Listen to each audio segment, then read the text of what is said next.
Ragging एक कानूनी अपराध है। शिक्षण संस्थानों में रैगिंग बैन है। अम्बाला शहर के गवर्नमेंट पॉलिटेक्निक से एक छात्र से कथित रैगिंग का मामला सामने आया है। पीड़ित छात्र सिविल इंजीनियरिंग का छात्र है। सितंबर के महीने में ही उसने कॉलेज में एडमिशन लिया था, जिसके बाद हाल ही में उसने एसपी अम्बाला को शिकायत दी थी, जिसमें उसने उसके साथ रैगिंग की बात कही थी और अश्लील वीडियो बनाकर उससे पैसे ऐंठने के आरोप लगाए। इस मामले का खुलासा तब हुआ जब उसके पिता ने उसके बच्चे से एटीएम मांगा। तब उस बच्चे ने अपने माता पिता को बताया कि 27 सितंबर को संस्थान के शौचालय में 2 युवकों के द्वारा उसके साथ बदसलूकी की गई और उसका एक अश्लील वीडियो बनाया गया था और उसे वायरल करने की धमकी दे रहे थे, जिससे डराकर उन दोनों युवकों ने छात्र से करीब 20,000 रुपए हड़प लिए। पीड़ित छात्र ने पुलिस से न्याय की गुहार लगाई है। मेरा नाम ऋषिपाल हालोर है। मैं पेवा का रहने वाला हूँ। पब्लिक हेल्थ में नौकरी करता हूँ। ये लड़का पॉलिटेक्निकल में 9वां महीना में 2 तारीख में एडमिशन हुआ था यार। ये लगभग 25-30 दिन पहले इसके साथ ये दुर्भाग्य हुआ है।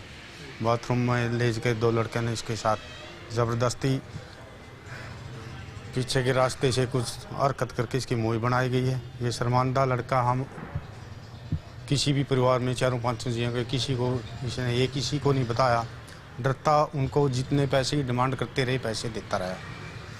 फिर मैंने 4 तारीख ने इस पे एटीएम लेके मैंने स्लिप काटी। मैंने पता लग गया भाई ये पैसे कहाँ हैं। इसको पूछताछ की। 6 तारीख का गुड़िया का पेपर था। मैं कल का पेपर दवाने भी गया। माँ चल बेटे माँ इसके बाद मैं आपका समाधान देखेंगे क्या हुआ। 7 तारीख का मेरा आँखों का ऑपरेशन था। मैं आँखों का ऑपरेशन करवाने के लिए 7 तारीख में गया।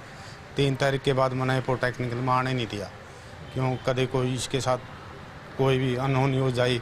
इस करके माँ बेटे उस दिन मैं ठीक हो जाऊँ, उस दिन लेकर जाऊँगा। ये 2 दिन हो गए।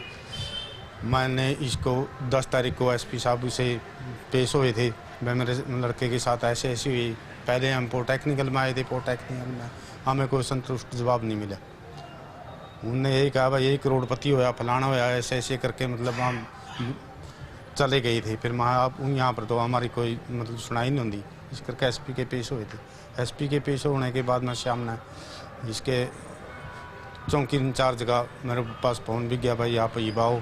मैं बोला जी हम अम्बाला तेपे वे पहुँचे हैं। ये पॉलिटेक्निकल में ही हुआ, बाथरूम कॉलेज में ही हुआ। कॉलेज में हुआ। फिर एक आधे दिन मतलब ये लड़का वहाँ से डरता हुआ बस स्टैंड से ही, कॉलेज में नहीं बढ़िया, ये बस स्टैंड से ही वापस हो गया। कई बार लड़का में रहा। इसको 1 बजे से पहले तकरीबन इसकी हाजिरी है। 1 बजे के बाद ये डरदा कि मैं 1 बजे के करीब इसका हादसा हुआ था। उनको देख के ये भाग जाता था। नहीं, ये कोई जानकारी नहीं है। लड़के के बारे में कोई जानकारी नहीं, कौन है कौन नहीं। हाँ, ये कहता मैं एक को प्राण लूँगा। एक का चेहरा थोड़ा इसने दिखा रहा, बाकी मुँह के ऊपर ये पढ़ना रख के ही मतलब आँख ही दिखा के मतलब इनको कराया। पॉलिटेक्निकल में इंसाफ चाहिए, मामला दर्ज हो गया। वहीं इस मामले में संस्थान के प्रिंसिपल राजीव सप्रा का कहना है कि ये मामला उनके संज्ञान में 2 दिन पहले ही आया है और जब उन्होंने उस विद्यार्थी से कुछ सवाल किए तो वो बताने में असमर्थ था और जिस शौचालय में उसका अश्लील वीडियो बनाने की बात की जा रही है उसके निकट ही इलेक्शन की वजह से पुलिस हमेशा तैनात रहती थी, तो ऐसे में ऐसा कुछ होना संभावित नहीं है। वहीं प्रिंसिपल ने छात्र को गलत बताते हुए कहा कि ये सिर्फ डर की वजह से कहानी बना रहे हैं। मैं स्टार्ट से इसके बारे में बताना चाहता हूँ। ये बच्चा हमारे पास 2 सितंबर 2022 को इसने एडमिशन लिया। डेट टेल के थ्रू ITI करके आया था और सिविल इंजीनियरिंग में इसने डायरेक्ट 2nd ईयर में एडमिशन लिया। उसके बाद हम ज़्यादा नहीं जानते इस बच्चे के बारे में। परसों 2 दिन पहले इसके पेरेंट्स मेरे पास आए कि हमारे बच्चे के साथ कुछ छीना झपटी हुई है। तो मैंने इनको head of department civil engineering के हैं मिस्टर रजनीश गर्ग, उनके पास भेजा कि देखो क्या मैटर है। तो वहाँ पे जाके और कुछ मेरे को भी इन्होंने बताया कि हमारे बच्चे के साथ 5 बार सीना चपटी हुई है। तो मैंने कहा बच्चा बताओ, सामने लेकर आओ। कह रहे जी बच्चा तो घर में है, बच्चा अभी नहीं आया। तो उनके पास गए जब सिविल इंजीनियरिंग हेड के पास, उन्होंने इंचार्जेस के क्लास ट्यूटर को भी बुलाया, वजिंदर जी को। तो बच्चे ने बताया कि मेरे पास लैब के अंदर मुझे पहले सरिया गिराया गया या सरिया मेरे को मारा गया। और जब उन्होंने हेड ने कहा कि आप बच्चे से बात करवाओ मेरी कि हम पता करें कि किस लैब के अंदर सरिया लगा हुआ है हमारा और कैसे इसको लग गया, तो उन्होंने बच्चे से बात करवाई घर से टेलीफोन के थ्रू।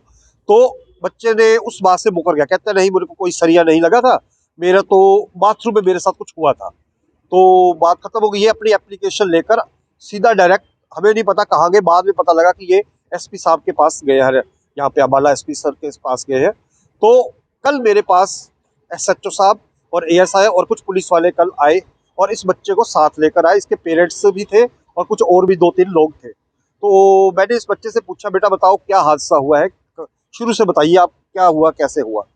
कहता है जी मेरे पास सितंबर में कुछ बच्चों ने मेरे से पैसे छीने थे।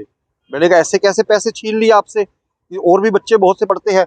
नहीं जी, उन्होंने मेरे को बाथरूम में बंद करके मेरी वीडियो बनाई और मेरे को बोला कि एटीएम से जाकर पैसे लेकर आओ। तो मैंने कहा तुमने हमें आके बताना था या क्लास टीचर को बताते। तो वो कहते जी मैं डर गया था, मैंने बताया नहीं कुछ भी किसी को, मैं चुपचाप एटीएम अकेला गया और मैंने इनको ला के 6,000 रुपया दे दिया। फिर मैंने कहा चलो एक बार हुआ, फिर तुम दोबारा एटीएम क्यों लेकर आए। कह रहे जी मैं कई बार फिर एटीएम लाया, मेरे को 5 बार इन्होंने इस तरह ऐसे मेरे साथ किया, मेरे को डरा के रखा कि तेरी वीडियो हमारे पास है, हम तेरे को ब्लैकमेल कर रहे हैं, ये है। तो मैंने कहा हादसा हुआ कहाँ पे था। तो हादसे की जगह उन्होंने बताई यही पास में ही हमारा मल्टीपर्पज हॉल है, उसके पास बाथरूम है। तो मैंने कितने बजे हुई हादसा, कहते हैं 1 से 2 के बीच में हुआ है। तो मैंने 1 से 2 में लंच होता है, वहाँ पे सारे बच्चे उस बाथरूम के सामने ही पार्क भी है, वहाँ बच्चे बाहर बैठते हैं, सब खाना वगैरह भी खाते हैं, क्योंकि सर्दी का मौसम है, आजकल यही बच्चे बाहर बैठ के खाना भी खाते हैं और सब घूमते फिरते रहते हैं। तो 1 से 2 में तो अकेला तो था नहीं, कोई सुनसान एरिया भी नहीं था। दूसरा ये है कि हमारे हॉल के पास, क्योंकि पिछले 2 साल से इलेक्शन ऑफिस वालों ने हमारा हॉल ले रखा है और पुलिस वाला 24 घंटे हॉल के पास बैठता है। तो वहाँ पे पुलिस वाला भी बैठा था, अगर कोई थी दिक्कत तो आप पुलिस वाला भी देख लेता या पुलिस वाले को बताता। तो ऐसा तो कोई हादसा हमारी नजर में तो है ही नहीं, ना तुमने हमारी नॉलेज में कुछ लेकर आए। अचानक आप 2 महीने के बाद आज आप आगे हो कि मेरे साथ ये हादसा हुआ है। तो मैंने उनके पापा से पूछा भाई तुम्हें कैसे पता लगा। कहते जी वो मैंने अभी ऑपरेशन करवाया था आइस का, और मैंने इसको जब 2 महीने पहले इसको मम्मी का एटीएम इसको दिया था, उसमें पैसे थे 18-20 हजार रुपया थे। तो मैंने अभी ऑपरेशन कराया, तो मैंने ऑपरेशन के बाद इसको पूछा कि एटीएम कहाँ पे है, उसमें पैसे कहाँ पे है। तब इसने बताया जी मेरे से तो 2 महीने पहले पैसे छीन लिए गए हैं। तो मैंने कहा 2 महीने से फिर तुम कहाँ थे, अभी कंप्लेंट तो देके जाओ हमें, या कुछ पता लगे कौन। मैंने कहा बच्चा आइडेंटिफाई करो या बच्चे के नाम रोल नंबर बताओ। कहते जी मुझे कुछ भी नहीं पता, वो बच्चे कॉलेज के थे या बाहर के थे, मुझे नहीं पता, मेरे साथ तो ये हादसा हुआ, मैं तो डर गया था, मुझे कुछ भी नहीं पता।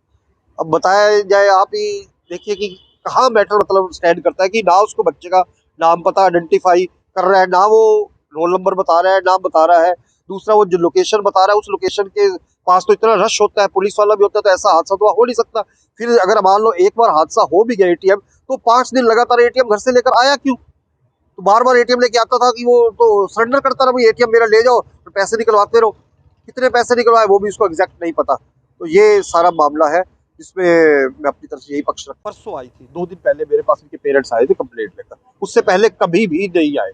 मैंने इसका रिकॉर्ड चेक करवाया, इसके क्लास टीचर वजिंदर राणा जी से मंगवा के इसका कल क्लास रिकॉर्ड चेक कराया। तो उन क्लास ट्यूटर को मैंने पूछा कि क्या सब्जेक्ट पढ़ाते हैं, तो उसको सब्जेक्ट का नाम तक भी नहीं पता था कि मेरे को ये क्लास ट्यूटर क्या पढ़ाते हैं। तो मैंने कहा तू आता था कॉलेज में, कहता मैं थोड़ी देर के लिए आता था, 1 बजे मैं घर चला जाता था। मैं क्यों चला जाता था, बस मैं चला जाता था जी, मैं डर गया था जी। तो 1 बजे से पहले डर नहीं लगता था, 1 बजे के बाद ही अचानक डर लगता था।